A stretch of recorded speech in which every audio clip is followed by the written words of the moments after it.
climb more mountains, eat more ice cream, go barefoot more often, swim more rivers, watch more sunsets, laugh more, cry less. Life must be lived as we go along. Station will come soon enough.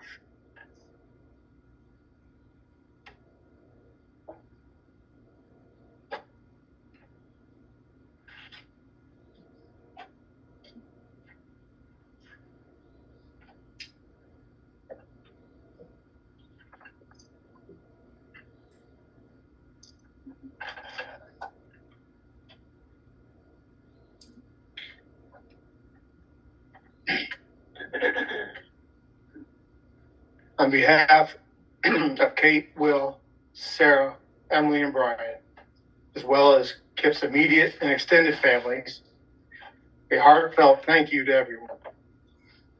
An overwhelming outpouring of love and support flowed towards this family.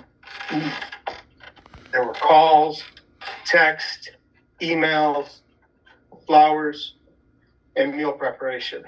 So much so that it was hard to catalog. But your efforts are sincerely appreciated. Love and respect. From Kip's family to you all.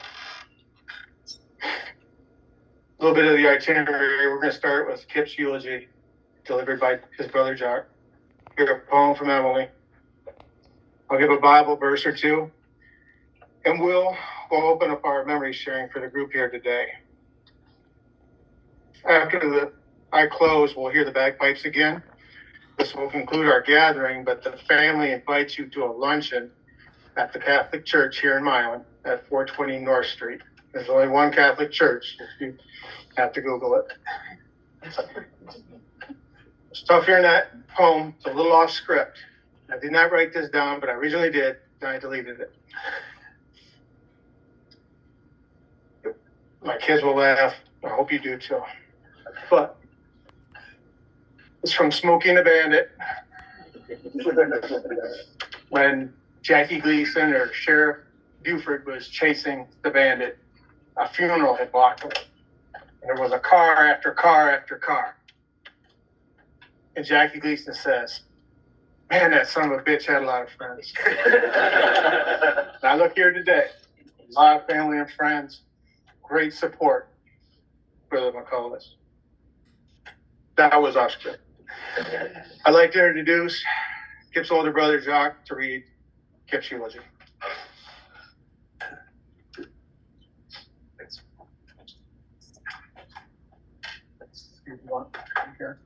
I can do it. I am Kip's older, but somewhat shorter brother. It's been such a pleasure to meet so many of you, both at the weddings and today. This is my sister, Elaine. We thank you all for coming. This outpouring of both warmth and sorrow and just abject number of people is an impressive testament to his life. I've been asked to read what amounts to a brief bio. I think most of you know Kip, arguably some better than I do. Kip Lachlan McCullough was born on October 17th in 1962 in Kansas City, Missouri, to William and Georgia Lee. He was the middle son of three children, sandwiched between myself and Elaine. He spent his early years as a fairly typical Jersey boy, weekdays at school and having dirt bomb fights with his siblings and friends at the local construction site in the afternoon. On Sundays, Kip donned his altar boy robes to help the priest preparing for communion at St. Mary's Episcopal Church. In high school, he ran as a mid-distance runner and played halfback on the soccer team. And of course, it being the 70s, spent a fair amount of time hanging out with his friends, listening to music, and getting into teenage mischief. For college, Kip headed back to the Midwest, back to Missouri, where he attended Columbia College in Mizzou. While in college, he stayed with his Aunt Maxine and cousins and Uncle John, and developed a lifelong friendship with the Kansas and Missouri McCulloughs, who I think are joined us by Zoom today. ultimately brought Kip to Michigan, where he met John Spence, who quickly became not only a friend, but a matchmaker and eventually his brother-in-law. John introduced Kip to his sister Kate, and immediately clear that they were destined for each other. Kip and Kate were married on September 15th, 1992 in the front yard of their family home, 5131 Venice Road. Kip was welcomed into Kate's large family with open arms and eventually became effectively the fifth Spence brother. I might add parenthetically that Rose and I drove to that wedding from New Jersey in our Mazda 323, and I was alarmed when I parked in the huge front lawn of that home, that I had the only Japanese car, probably in all of Michigan, and was convinced it was going to be keyed by the time I came back. The only question I was asked at that wedding was, do you work for Ford or GM? Kip and Kate welcomed William Spence, January 1994, followed by Emily Catherine on April 26, 1996. They never imagined how their two children would change their lives in such wonderful and powerful ways. From the moment the children were brought home, Kip was a natural father who loved rocking the babies in their favorite chair, dutifully changing diapers in the middle of the night, watching The Lion King repeatedly. As Will and Emily grew, he became their soccer coach, hairstylist. I need to learn a little bit more about that.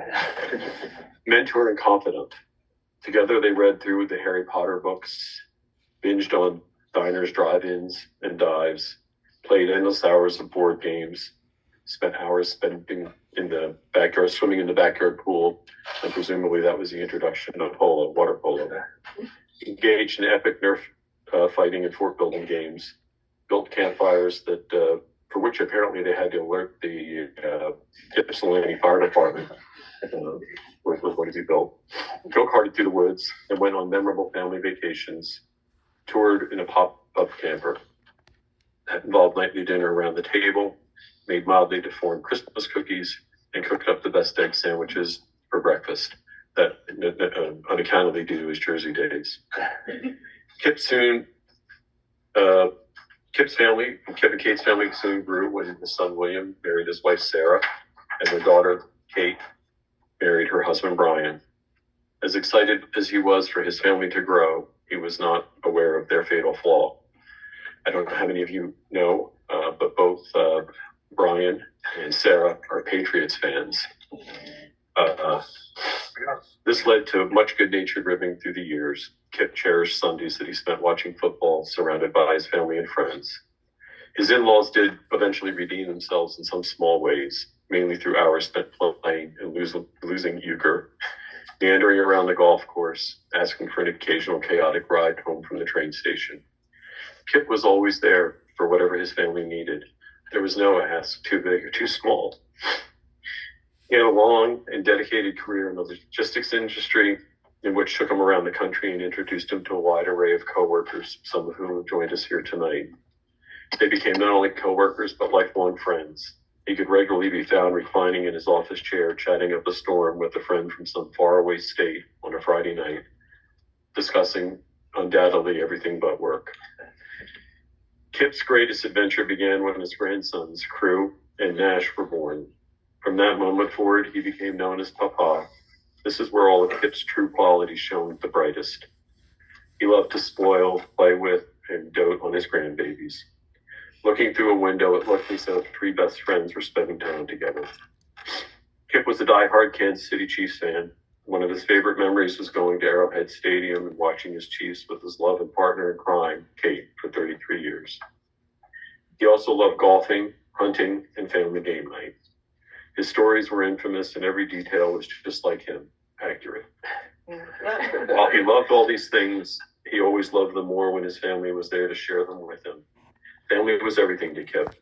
The quality time he got to spend with everyone was when he was the happiest. He was never rushed to get anywhere, but once he was there, he made every moment one to remember. I'm going to go a little off script and read my personal thoughts. Just take a second. Absolutely. I just wanted to share a couple of things that I thought. One of the more remarkable things about Kip's life for me is that although absent anything resembling a capable father role model growing up. He became an unwaveringly responsible, loving, supportive father to Will and Emily, husband to Kate, as well as an incredibly happily devoted grandfather. It's through the legacy of love and responsible action towards his family that Kip lives on in everyone in this community and in this room today. He left us way too soon. But a lot behind.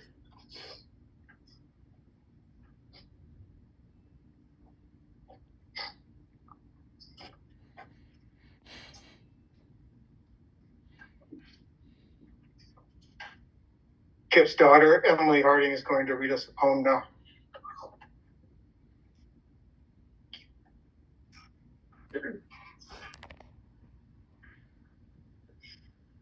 When Great Trees Fall by Maya Angelou. When great trees fall, rocks on distant hills shudder. Lions hunker down in tall grasses, and even elephants lumber after safety. When great trees fall in forests, small things recoil into silence, their senses eroded beyond fear. When great souls die, the air around us becomes light, rare, sterile. We breathe briefly, our eyes briefly see with a hurtful clarity. Our memory, suddenly sharpened, examines, gnaws on kind words unsaid, on promised walks never taken. Great souls die, and our reality, bound to them, takes leave of us. Our souls, dependent on their nurture, now shrink, wizened. Our minds, formed and informed by their radiance, fall away. We are not so much maddened as reduced to the unutterable ignorance of dark, cold caves. And when great souls die, after a period, peace blooms. Slowly and always irregularly, spaces fill with a kind of soothing electric vibration. Our senses, restored, never to be the same, whisper to us. They existed. They existed. We can be and be better, for they existed.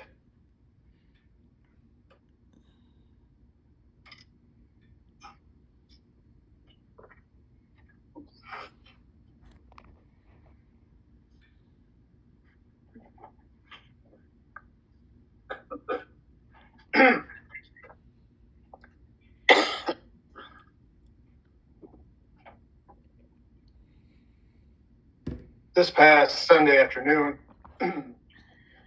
Kate, Shannon, and I spoke in length about a lot of things, as well as Kip's memorial.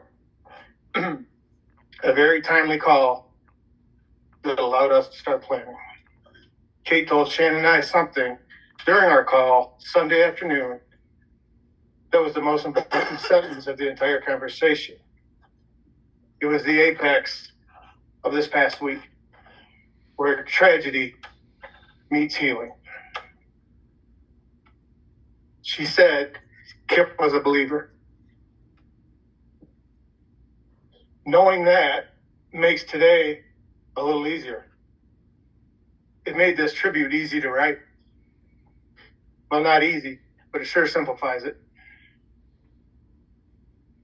Additionally, Kate asked me to share a Bible verse or two for this memorial. There is certainly a lot of Bible verses to choose from. Of course, there's Psalm 23. The Lord is my shepherd, I shall not want. He makes me lie down in green pastures. It's fitting and is well known. Certainly, I could have used it. I even have a close relative with a tattoo of it. Another scripture for the New Testament would be John 14, verses 1 through 6. I am the truth and the light. No one comes to the Father except through me. Both would have worked, but I tried to pick one that would be fitting to and honor Kip. Here we go. The passage I chose comes from the Passover story in the book of Exodus, specifically Exodus 12, verses 13 and 14. In that story, the blood of the lamb placed on the doorpost marked the homes that God would pass over. sparing firstborn Israelites from death. God instructed that this event should be remembered forever. Here's how it reads. And the blood shall be to you for a token upon the houses where you are. And when I see the blood, I will pass over you, and the plague will not be upon you to destroy you when I smite the land of Egypt.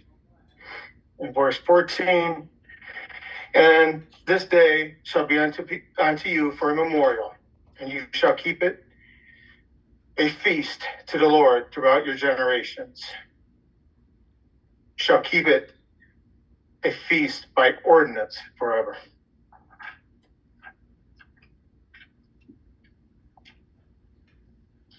At first, this may seem like an unusual passage for a memorial. I suspect some of you might be thinking, why did he choose that? The event was 3,500 years ago, give or take, almost 1,500 years before the birth of Christ. You'd be correct. It is different. It's a hard story for me to comprehend, perhaps you. The Passover story was the Lord sending a plague to kill all the firstborn Egyptians, but spared the Hebrews. Is it an appropriate story? Is it relatable? I think so. I'll tell you why.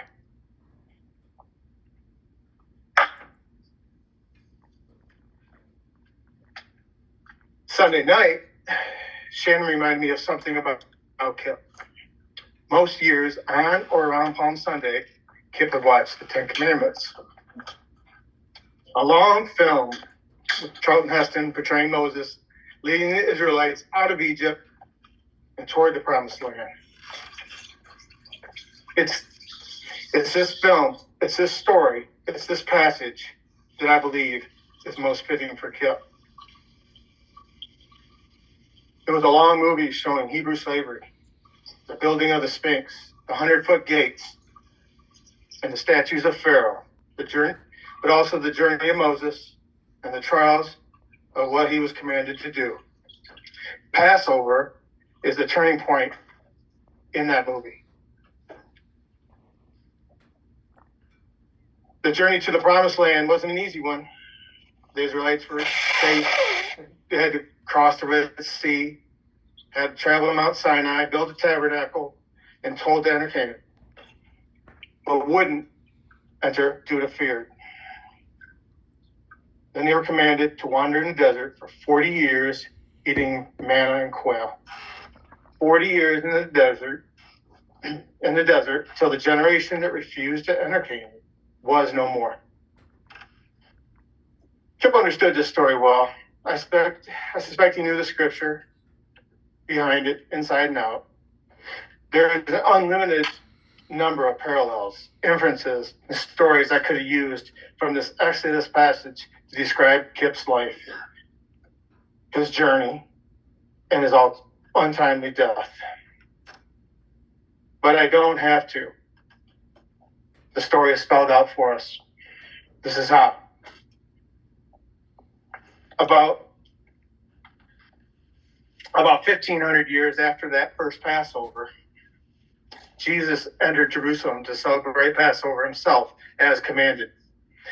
That moment, what we remember as Palm Sunday, began final fulfillment of the prophecy. Kip knew this journey of Jesus as well. Kate told us Kip was a believer. I knew him as a man of faith. Maybe he didn't sit in the church pew every Sunday, but the connection was there. Watching that movie each year may have been his way of renewing that connection, charging the battery, so to speak. And because Kip was a believer, we can take comfort in something today. Last Friday afternoon, during a tragedy, Kip left this earth and entered the kingdom of heaven.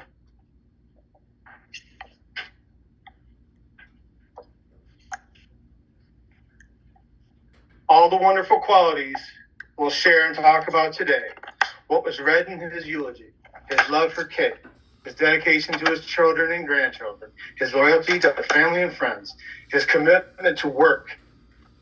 Those things help us remember him and help us heal. But those qualities, those attributes, they do not matter for this journey. Now, I do hope that all the characteristics of Kip that we listed, that we talked about, I do hope they earn him a premium seat up there. But the truth is, and it's the one thing that matters most, it's simple. He believed. And because of that, we know where he is today. Passover happened a long time ago. 15 centuries after that first Passover, a Jew returned to a Roman-controlled Jerusalem to honor the event and to fulfill the prophecy. He died for our sins 2,026 years ago, give or take a few years.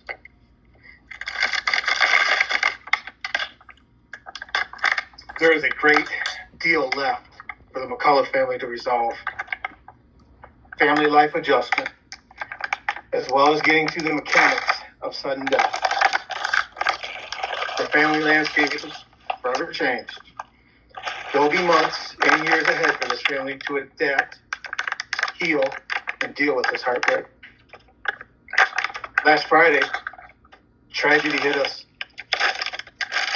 By virtue of nothing else Kip did except his belief, he was welcomed into the kingdom of heaven and is at peace. This is done. This is resolved. Nothing more is needed. It was Kip's tradition to watch the Ten Commandments every year. Palm Sunday is coming up. In fact, it's March 29th this year. I hope this movie is on that day, or maybe it'll be on Saturday, the Saturday before, or maybe I'll stream it. I hope you will all watch it too. I will watch it in all its entirety. And when I do, I will think of Kip. I'd like to introduce Kip's son Will and daughter-in-law Sarah to start sharing memories. We'll then invite anyone else to share as well. And certainly, the luncheon will be a good time to do this privately if you wish, if you do not wish to do it publicly today.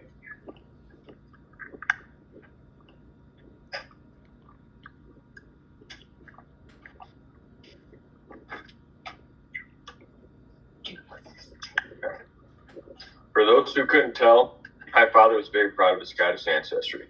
When the movie Braveheart came on TV, you weren't allowed to change the channel, so it feels fitting to borrow a quote from this movie. Every man dies, but not every man really lives. My father really lived a full life.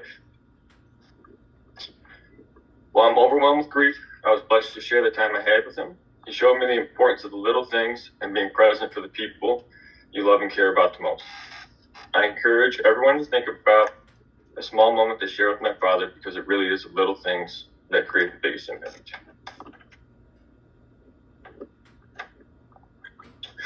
My father wasn't a perfect man. None of us are. We do the best with what we've got, and we find a way to make it work. To me, he was a perfect father, though. He was my superhero. He was invincible, never afraid, always knew what to do, and most importantly, was always there to save the day. I like to think that in my final moments with him, that he passed down that superhero cape to me.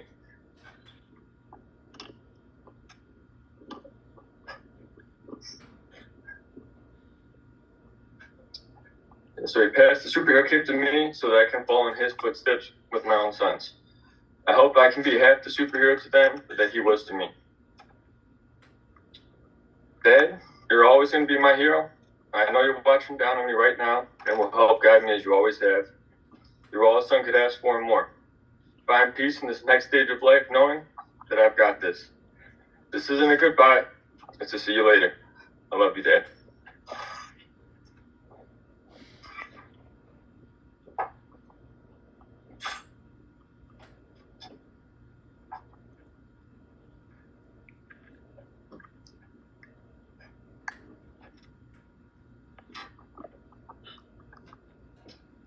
anyone would like to stand up, you're welcome to, or come up and share if you wish. I'll take it right quick here, Ben. I just need to grab this. And here's Bryce. Let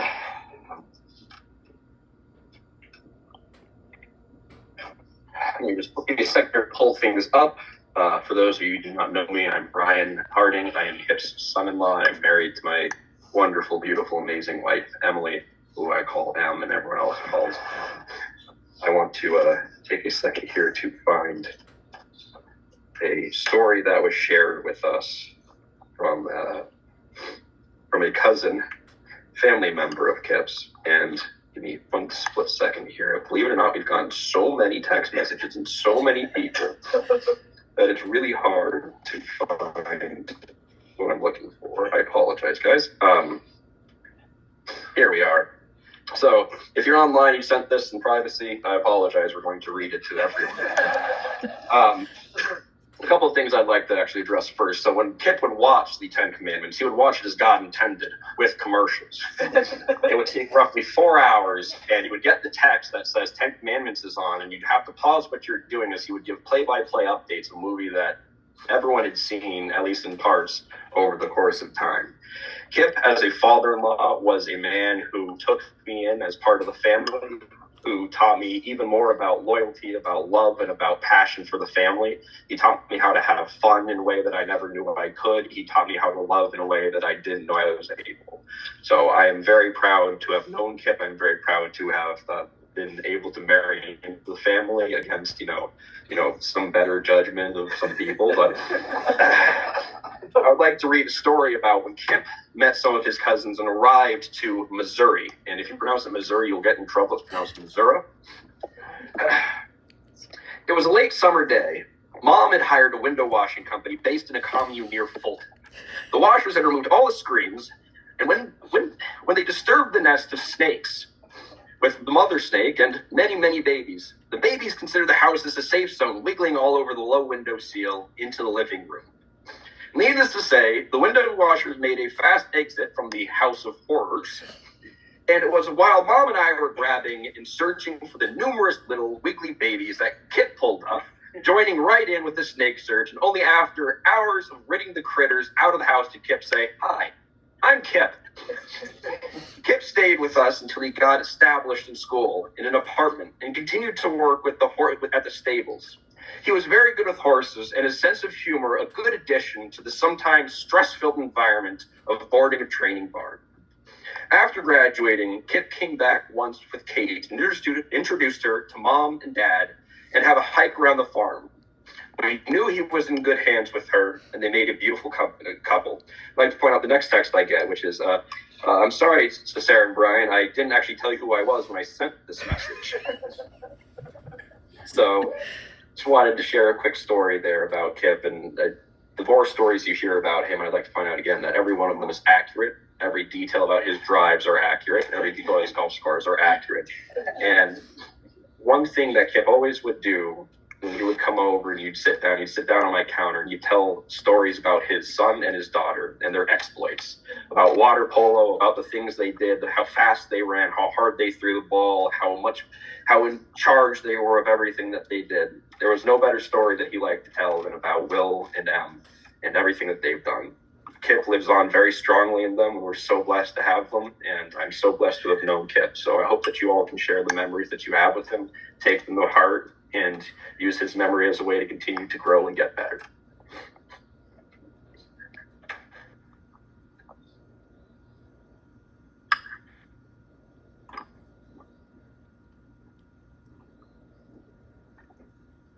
Probably to most of you, I'm also terrible at public speaking. I'm Sarah, Will's wife. I didn't write anything. Kip's brother-in-law, legally, right? But he was a dad to me. He walked me down the aisle. He welcomed me into the family with open arms against your guys' better judgment. You guys both married Patriots fans. Brian and I are going to be Kansas City fans. I have to. After your news on Friday, we have been just coming together as a family, but we want to say thank you to everybody here the calls, the text messages, the just stopping by, dropping things off at the house, helping with the kids. It doesn't go unnoticed, and if we haven't answered, my apologies. We're just deeply grieving. But Kip was my dad. He was my dad, and I hope, Kate, that we have such an incredible example of what marriage looks like, what soulmates look like. I married my soulmate because you and Kip made him, and Brian married his soulmate because you and Kip made her. And I'm just so blessed to be part of this family. And every time when I look at our babies, I just look at Kip and I just see him that smug little, smile that Crew does. You all know it. It's a little smile. We've been struggling trying to figure out how do we tell Crew, right? Because the first thing he says, that is Gaga's boy. But when we walk into their house, it's, where's Papa? Papa's car, where's Papa? And we decided we're going to tell him that Papa's in the stars now. He's not coming back, but he's in the stars. Sorry. And last night, Bill told him, and we were driving home, and he just kept saying, oh, there's Papa. And there were a couple of sheets, and he kept saying, good night, Papa, I love you. And I just want you to know that we promise Kate his legacy is going to live on through them. Thank you guys for being here.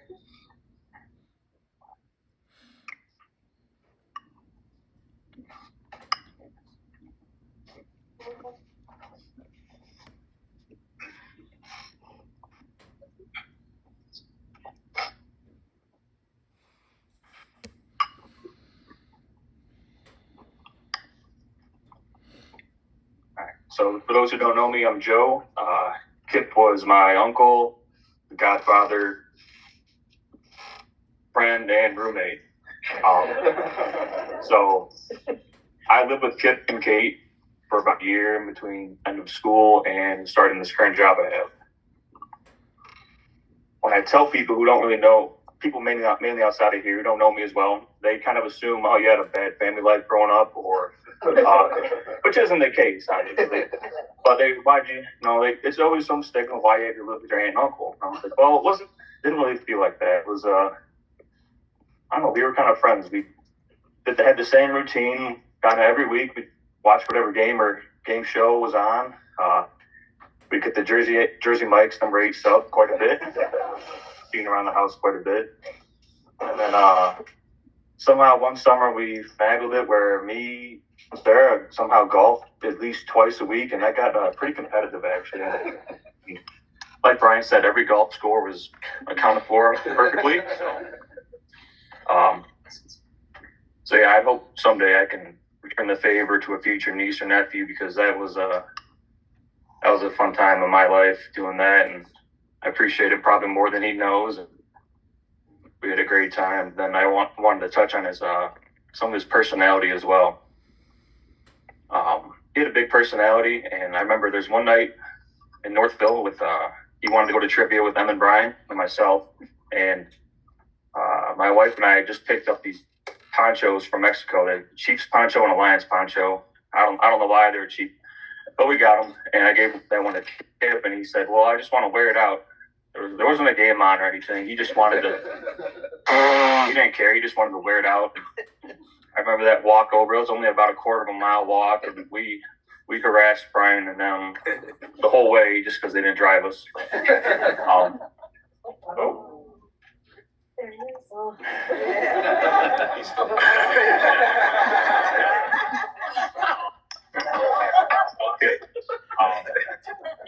But yeah, that was the trivia, and I don't know if you've ever been to trivia, but you keep the answers to yourself, and he kept you yell them out. He knew pretty much all of them too, which he had a lot of knowledge. Well, he had a lot of knowledge of trivia, and he didn't care if we were wearing these ponchos. We kind of looked a little foolish out there, but it was funny, and just a memory of his big personality. So, thanks. Thanks.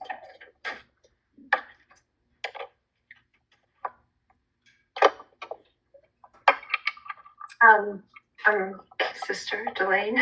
I'm going to try to hold it together. I didn't also prepare anything because I kept thinking, well, this is important to say, or this story's the funniest one, or this really shows who he is. I mean, I guess the first thing is I have two wonderful brothers, both older, and so I always have people to look out for me. Love them for it.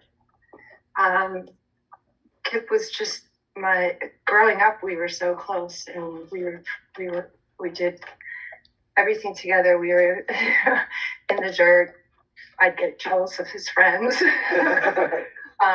I found recently that he and Jock had been talking a lot on the phone, and I was jealous.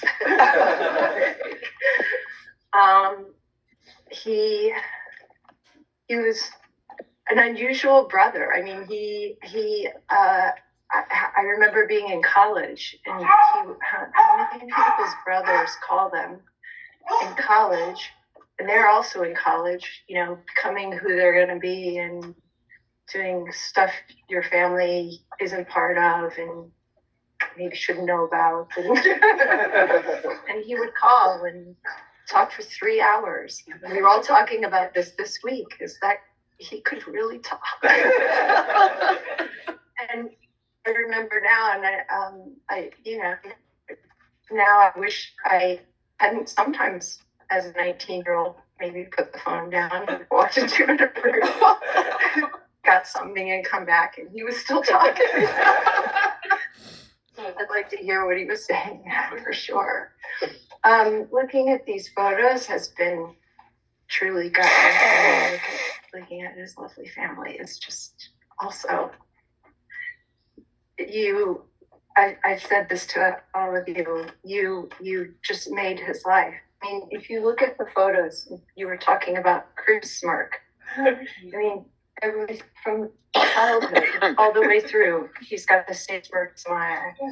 And the thing about he knew he's Kip. He knew who he was. There wasn't a lot of change, or I'm going to do this and I'm going to do that. And he did the stuff. He went to school, passed most things.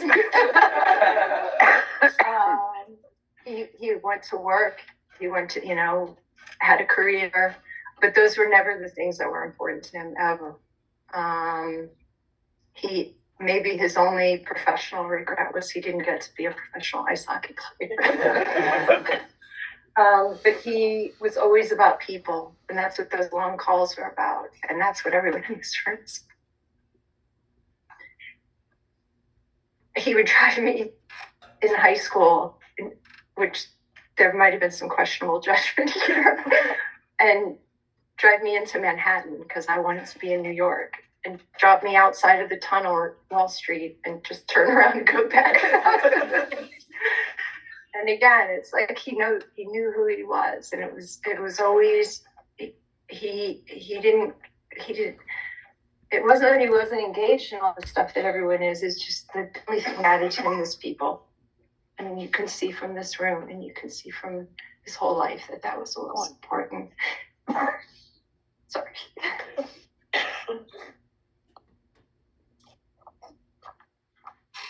I just wanted to share and I didn't know Kip back in Missouri or anywhere else, but I truly believe Kip and I shared one thing. It's important to grow to be something larger than himself. Will and take care of his only kids. It's not true.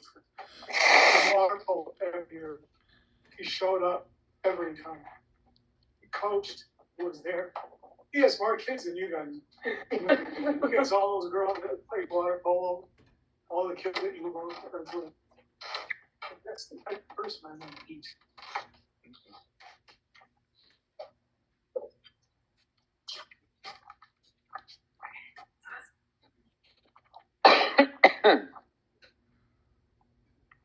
I have one light story.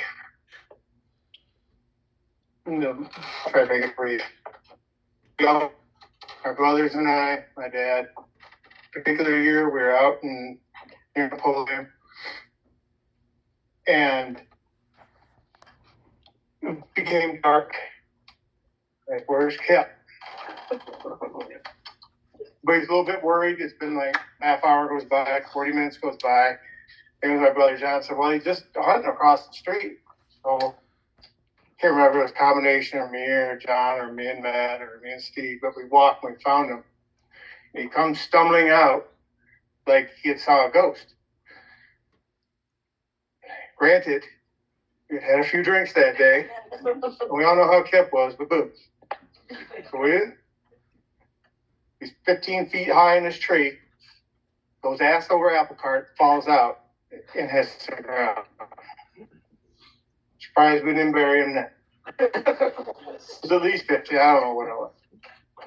So we get him back to the camp, we hear his story, and then something hit him in the head, and he thought it was an arrow. Okay, this is fantastic. So John and I went and we walked back where he's hunting. We found his bow, we found his hat, and whatever other belongings he had, and we brought it back to camp. And in that hat, there was 3 slits in the front of that hat. And we probably concluded it was probably a bird. It was probably an owl. It could have been some other falcon. We don't know because that's what they do. But tragedy was averted. Or he stabbed his head with the arrow. Yeah, we don't know. Details are sketchy. The other one, man, was they talk about the pop-up. We were camping in Augusta, and we had a plague of Japanese beetles. We were all in our own campers. Kip had the pop-up, which wasn't exactly weather tight. His whole camper had thousands of these beetles all in it. He couldn't sleep. He ran up to Meyer, bought a vacuum, and came back and spent the next hour and a half while we're playing horseshoes and laughing and at his cleaning, and he never did get them. You flip over a pillow, and you get another 300. It was so funny. We laughed, and then it basically ruined the vacuum because there were so many plugs for the beetle. A lot of other stories from him on those.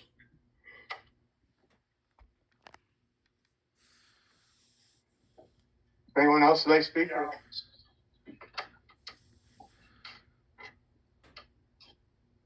So I'm not quite prepared. Like normal.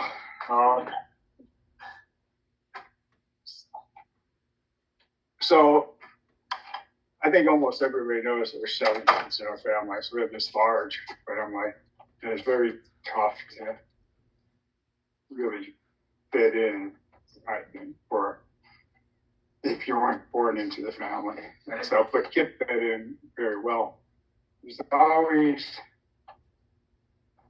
was always smiling, like you were saying, the smirk. And I remember that Ben spoke about vacuum, and ironically bought this vacuum that was made by Red Devil. Death and Beatles. And I recall as well that I would come back about every other year to hunt, and I was always a good time. And then usually I would maybe time it so I could run the Detroit Marathon. And then at some point, Kip started training, and he would go down with me. We always parked in the same parking spot. Walked in, and he'd run the half, and he was always there at the finish waiting for me. Just waiting, so I knew that it was going to be there. And so it was kind of like a little pressure to pick it up a little bit. Well, and I do remember on one of the hunting trips, he got his first deer, and I believe that I did cut that deer for him. And I think he did fit in like a brother in our family. And of course, we gave him a lot of grief, like we do our own selves, right? I mean, and he took it, and he was finally God. And I wanted to mention too that you're going to get over this. You can remember them. There are going to be good times in the future. This is not the end of the family. I mean, it's a tragedy, and I just want you to know that this is not going to be the end. I mean, it's just a new start, kind of. So that's all I have to say. And now that you just saw my performance, somebody else can.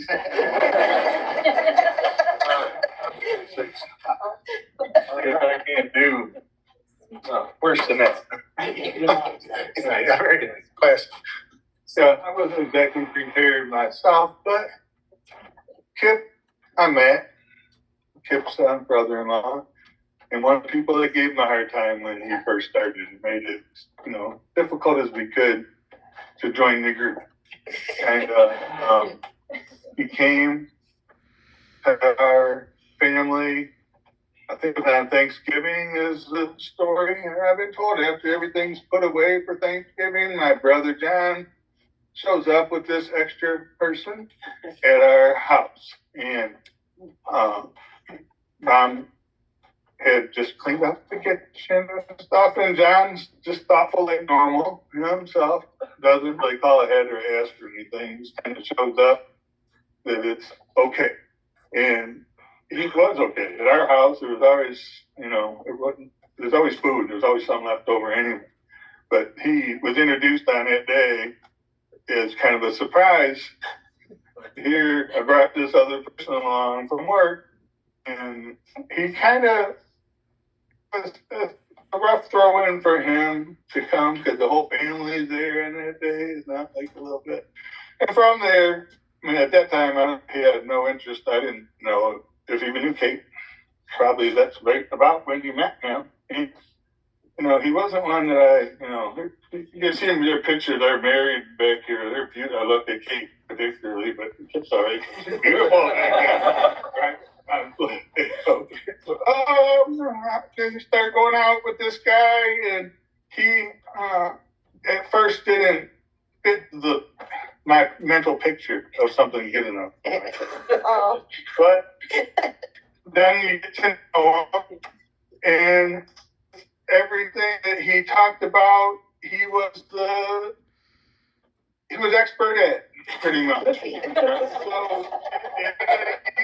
So, a little more suspect, and actually picked that up early on, that he knew a lot about, claimed to know a lot about a lot.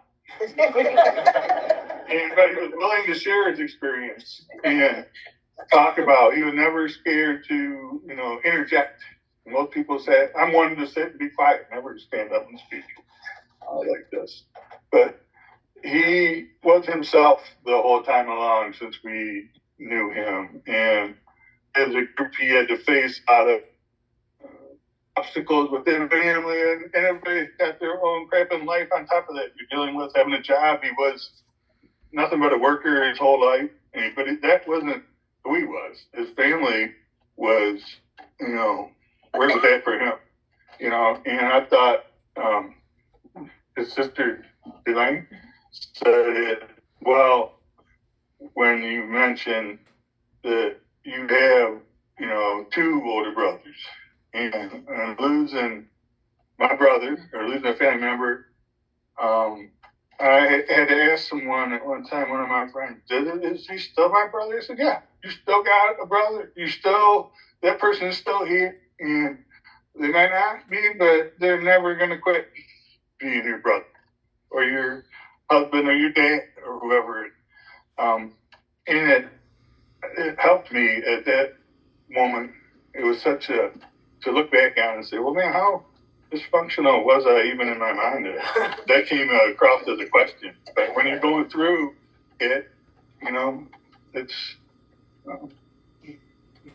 there's no easing that pain, but to think about all of the good things that person brought to your life and all the lives that they touched that you won't even know, the different people that's all been involved, which is a fraction. But this was a really nice representation of his life up here in photos. And that, you know, in all these, I don't see one photo of him standing in front of a truck,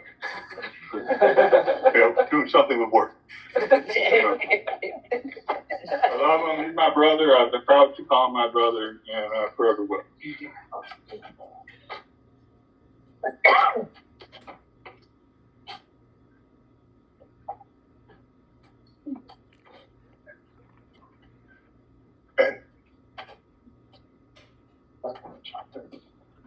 Hello, everyone. My name is Mike Spence, son of John Spence, the matchmaker. Some of you may know I lost my father as well, and I had a lot of questions and answers that needed to be answered, questions that needed to be answered. But a lot of what I looked to was the men of my life, which was all my uncles, and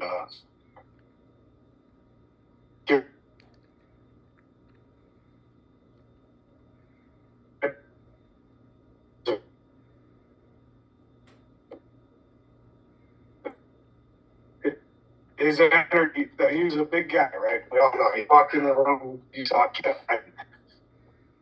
He listened to him. And he's thinking from us too soon. And I just hope that he hope that everybody has these fond memories of him like I do. I know you wouldn't be here if you did. And just a great man, and I didn't really have anything prepared, but I wanted to say something. He was a big part of how I got through my father passing, and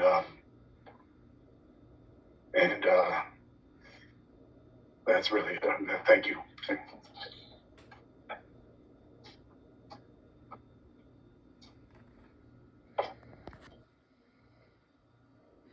Very, very nice, Mike, and actually a fitting way to go into our conclusion.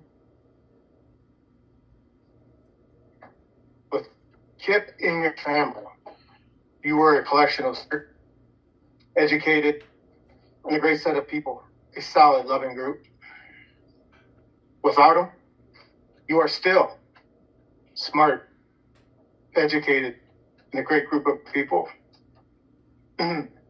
You are hardened now, and this past week has bonded you further. Along with the care of family and friends, here or not here, we'll all support you.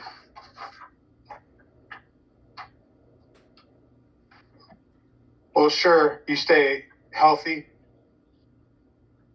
that you grieve, and before long, be happy. Your dad's memory, Kip's memory, lives on through all of you and through his grandchildren. Tragedy gut punched each one of you last Friday. It was indescribable.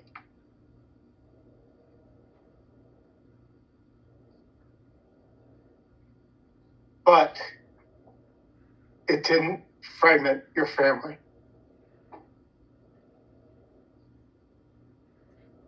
Your family is a rock, a fortress, and it will not be shaken.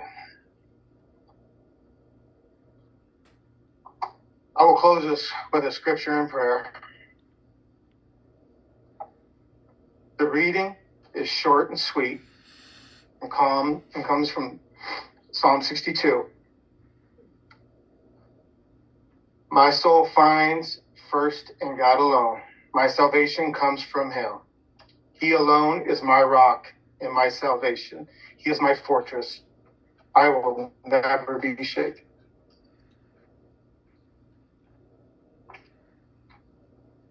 Please bow your head. Lord, lift up this family. Be with Kate, Will, Sarah, Emily, Brian, Crew, and Nash.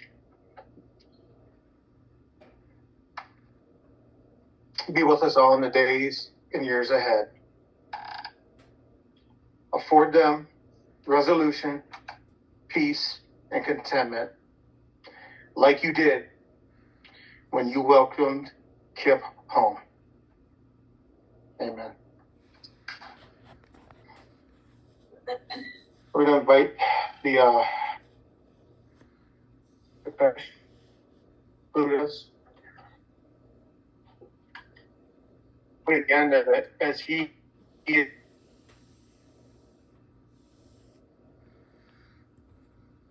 your way over to the Catholic Church for them to do a reception, please respectfully talk to the Catholic Church, or if you go home or back to work.